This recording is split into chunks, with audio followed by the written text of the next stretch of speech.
सिद्धार्थ ने गौरी के मुंह से अभी जो कुछ भी सुना था उसे सुनकर वो बहुत हैरान हो गया था। नहीं, ये गौरी नहीं हो सकती।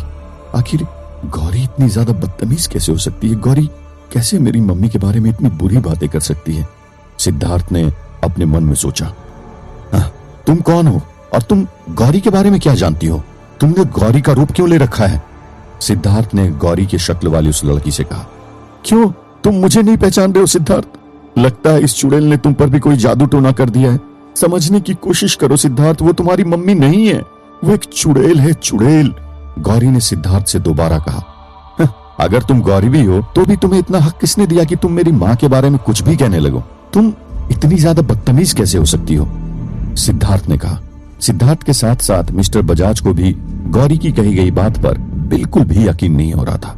वो मिसेस भारद्वाज को काफी लंबे वक्त से जानते थे।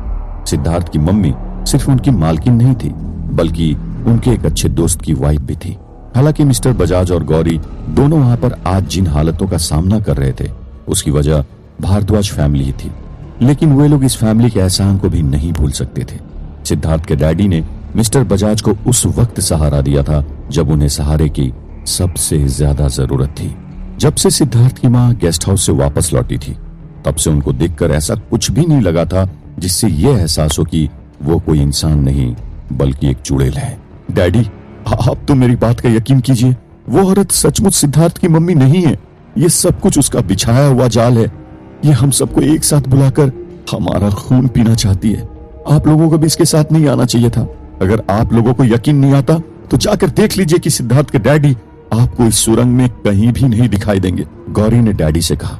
गौरी ने उन लोगों को आगे बताया कि कैसे जब उस रात उसे सिद्धार्थ की मम्मी पर शक हुआ तो उसने उनकी हरकतों को बहुत गौर से देखा। कुछ घंटे बीत जाने के बाद जब उसे यह बात समझ आ गई थी कि वो सिद्धार्थ की असली मम्मी नहीं थी बल्कि एक चुड़ैल थी, तो उसने अपनी जान पर खेलकर उसे मारने की कोशिश की। वो वक्त सचमुच बेहद खौफ से भरा हुआ था। गौरी का मुकाबला एक नहीं बल्कि दो भुटनियों से एक साथ होने वाला था, लेकिन पता नहीं ऐसा क्या हुआ कि वो तस्वीर वाली आत्मा थोड़ी देर में वहां से खुद ब खुद गायब हो गई। गौरी ने उन्हें मनाने की कोशिश करते हुए ये भी बताया कि वो जानती थी कि चुड़ैल उसके छुरे से नहीं मरने वाली थी, लेकिन वो सब लोगों को किसी भी तरह से बचाना चाहती थी। गौरी की बातों को नकारते हुए सिद्धार्थ ने कहा कि वो जानता है कि उस रात हवेली से वो तस्वीर वाली आत्मा कुछ देर के लिए गायब हुई थी और हो न हो वो गौरी के शरीर में दाखिल हो गई होगी। लेकिन गौरी ने सिद्धार्थ से कहा कि वो इस बात को भी जानती है कि वो आत्मा गेस्ट हाउस आई थी। उसने सिद्धार्थ को बताया यह औरत जो उसकी मां बनने का नाटक कर रही है, उसे गौरी ने उस रात कुछ देर के लिए उस आत्मा से बात करते हुए सुन लिया था। वे दोनों बात कर रहे थे कि किस तरह से वीरानगढ़ वासियों को एक बार फिर से पुरानी दहशत का एहसास दिलाना है। गौरी ने बताया कि जब उसे उसके कमरे में वही जानी पहचानी लोबान की खुशबू आने लगी तो वो समझ गई कि हवेली की वो आत्मा वहीं कहीं है। फिर उसने चुपके से सिद्धार्थ की मां बनी हुई उस चुड़ैल को उस आत्मा से बातें करते हुए सुन लिया था। दरअसल हवेली और वीरानगढ़ में मौजूद सभी आत्माएं मिलजुल कर हम सभी लोगों को खत्म कर देना चाहती है, जिससे वीरानगढ़ का राज हमेशा राज बना रहे और यह जगह हमेशा भूतों के कब्जे में रहे। गौरी ने हर एक कोशिश की कि वो लोग उसकी बात मान जाएं, लेकिन उनमें से किसी ने भी गौरी की बात को नहीं माना, यहाँ तक कि उसके पिता मिस्टर बजाज ने भी नहीं। मिस्टर बजाज भी इस बात को जानते थे कि जब से उसके ऊपर वो साया हावी हुआ था तब से गौरी का बर्ताव काफी अजीब हो चुका था। उन्होंने खुद देखा था कि गौरी के हाथ पे खंजर था और वो सिद्धार्थ की मम्मी को मारने की कोशिश कर रही थी। भला अपनी आंखों से सब कुछ देखने के बाद वो गौरी की बात का यकीन कैसे कर सकते थे? गौरी पहले भी इस तरह की हरकतें कर चुकी थी और उसने यहाँ तक कि सिद्धार्थ को भी जान से मारने की कोशिश की थी। उन लोगों को अब समझ नहीं आ रहा था कि दोनों में से यकीन किस पर किया जाए। सिद्धार्थ ने फैसला किया कि वे लोग उस काल कोठरी में बंद लड़की की बात का इतनी जल्दी यकीन नहीं करेंगे। उसने उन लोगों से कहा कि वो लोग आगे जाकर देखेंगे कि अगर उन्हें सिद्धार्थ के डैडी मिल जाए तो फिर इस बात में कोई शक नहीं रह जाएगा कि वो गौरी नहीं है। लेकिन आगे का रास्ता इतना आसान नहीं था। जैसा कि गौरी ने बताया, वो एक भूल भुलैया थी। उसमें अलग अलग रास्ते थे और वे आगे और भी ज्यादा कई रास्तों में डिवाइड होते थे। अगर वो लोग जल्दी से सिद्धार्थ के डैडी को ढूंढना चाहते थे तो उन सभी लोगों को अलग अलग रास्तों पर आगे बढ़ना था। सिद्धार्थ ने इस दौरान अपनी मम्मी का हाथ थामा और वो एक तरफ आगे बढ़ने लगा। वहीं मिस्टर बजाज और बूढ़े बाबा अलग अलग रास्तों पर आगे बढ़ने लगे। आगे बढ़ने पर उन लोगों को कुछ और भी लोग दिखाई दिए जिन्हें गौरी की तरह जंजीरों से जकड़कर अलग अलग कैद खानों में रखा गया था। लेकिन फर्क सिर्फ इतना था कि उन लोगों के हड्डियों के सिर्फ ढांचे ही बचे हुए थे। इस बात को समझने में उन लोगों को ज्यादा वक्त नहीं लगा कि उस हवेली में लोगों के साथ किस तरह का सलूक किया जाता होगा। फिर इतने दिनों तक इस तरह से रहने के बाद आखिर सिद्धार्थ की मम्मी जिंदा कैसे थी? और सिद्धार्थ के डैडी, जिसके बारे में उसकी मम्मी ने कहा था कि वो भी वहीं कहीं होंगे, तो वो कहीं दिखाई क्यों नहीं दे रहे थे? मिस्टर बजाज और बूढ़े बाबा सुरंग के एक ऐसे हिस्से में चले गए जहां पर अचानक से सैकड़ों चमगादड़ इधर उधर उड़ने लगे। उनके हाथ में मशाल थी और सिद्धार्थ के पास सिर्फ एक छोटा सा टॉर्च। लेकिन हाथ में मशाल के होते हुए भी इतने सारे चमगादड़ को एक साथ देखकर उन दोनों के होश उड़ गए थे। वे लोग वापस जिस रास्ते से आए थे उसी पर भागने लगे, लेकिन अब उन्हें कुछ भी नहीं समझ आ रहा था कि उन्हें वापस कैसे उस जगह पर पहुंचना है जहां पर गौरी को कैद करके रखा गया था। दूसरी तरफ सिद्धार्थ और उसकी माँ भी भूल भुलैया में इधर उधर घूमने लगे थे। लेकिन जहां एक तरफ से सिद्धार्थ इस सब से बहुत परेशान लग रहा था, वहीं उसकी माँ झूठे आंसू बहा रही थी।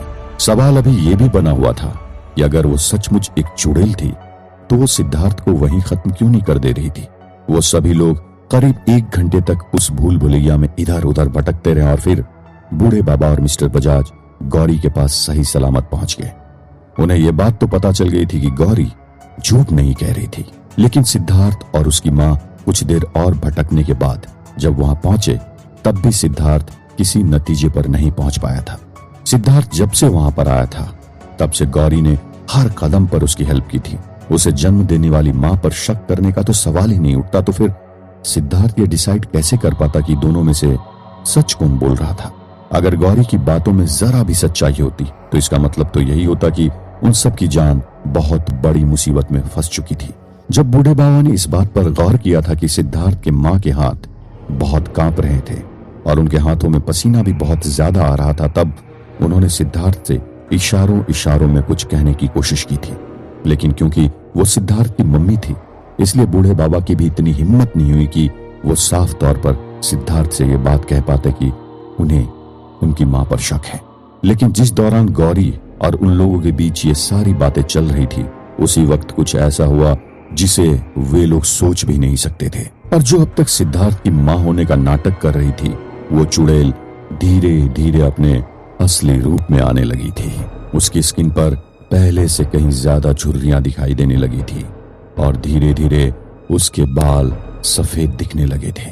लेकिन वहां जिस तरह की रोशनी थी उसमें यह सारी चीजें साफ साफ देख पाना इतना आसान नहीं था। हालांकि उनमें से अभी तक किसी पर भी कोई हमला नहीं हुआ था, लेकिन इन सब की जान खतरे में थी। अब इस बात को समझने में सिद्धार्थ और बाकी लोगों को बिल्कुल भी देर नहीं लगी थी कि यह सब कुछ प्लान था और गौरी को भी वहां पर खतरनाक जाल में फंसाया था। वहां पर अब किसी भी वक्त कुछ भी हो सकता था। लेकिन बाकी सबकी आंखें जो देख रही थी, सिद्धार्थ का दिल उसे अभी भी उस सब को मानने की इजाजत नहीं दे रहा था। उन लोगों के देखते ही देखते गौरी के शरीर पर नुकीले नाखून के नोचे जाने के निशान दिखाई देने लगे और गौरी जोर जोर से चीखने लगी, सिद्धार्थ बचाओ, मुझे चुड़ैल से बचाओ, तुम समझ नहीं पा रहे हो, ये तुम्हारी माँ नहीं है, please help me, daddy please मेरी बात का यकीन कीजिए। सिद्धार्थ सब कुछ जानकर भी यकीन नहीं कर पा रहा था, लेकिन अब उसके सामने उस चुड़ैल को खत्म करने के अलावा कोई दूसरा चारा नहीं रह गया था। एक तो वो उसकी माँ की तरह दिखाई दे रही थी, और अगर वो एक चुड़ैल थी तो उसे इतनी आसानी से कैसे मारा जा सकता था? सबसे अजीब बात तो ये थी कि अगर वो चुड़ैल थी तो उसने अभी तक किसी पर भी कोई हमला क्यों नहीं किया था? इससे पहले कि वे लोग कोई भी कोशिश कर पाते, गौरी ने कहा, सिद्धार्थ अगर तुम चाहते हो कि हम सभी लोगों की जान बची रहे तो तुम्हें अपनी मम्मी को मुक्ति देनी पड़ेगी। अब तक तो सिद्धार्थ की माँ यह सब सुनकर बिल्कुल खामोश रही थी, लेकिन अब बहुत ज्यादा हो चुका था। वो फूट फूट कर रोने लगी। लेकिन ये क्या, जब वो रो रही थी तब सुरंग में किसी की खतरनाक हंसी की आवाज साथ साथ सुनाई दे रही थी। ये सचमुच बहुत अजीब और डरावना था। अगर वो चुड़ैल थी तो उसे रोने की क्या जरूरत थी? वो तो एक ही पल में उन सबको खत्म कर सकती थी। मैंने कभी नहीं सोचा था कि मेरा अपना खून मेरे साथ इस तरह का सलूक करेगा। सिद्धार्थ, तुमको ऐसा कैसे लगने लगा कि मैं तुम्हारी माँ नहीं हूँ? ये बात तो सच है कि एक लड़की के प्यार के चक्कर में पड़कर लड़के सचमुच पागल हो सकते हैं, लेकिन मुझे नहीं पता था कि मेरा बेटा भी ऐसा ही निकलेगा। ये कहते हुए सिद्धार्थ की मां रोने लगी। बात अब तक फिर भी साफ नहीं हो पाई थी कि असलियत क्या थी। क्या वो औरत सिद्धार्थ की मम्मी ही थी और उन पर किसी बुरी आत्मा का साया था, या वो कोई चुड़ैल ही थी? सिद्धार्थ कैसे गौरी की बात को मान सकता था? तो क्या सिद्धार्थ अपनी मां को सचमुच मार डालेगा? क्या वो चुड़ैल है, या इतने दिन भूखे रहने के बाद सिद्धार्थ की मां की हालत ही ऐसी हो गई है? क्या अब भी उस सुरंग के अंदर कुछ और भी होना बाकी था? जानने के लिए सुनते रहिए।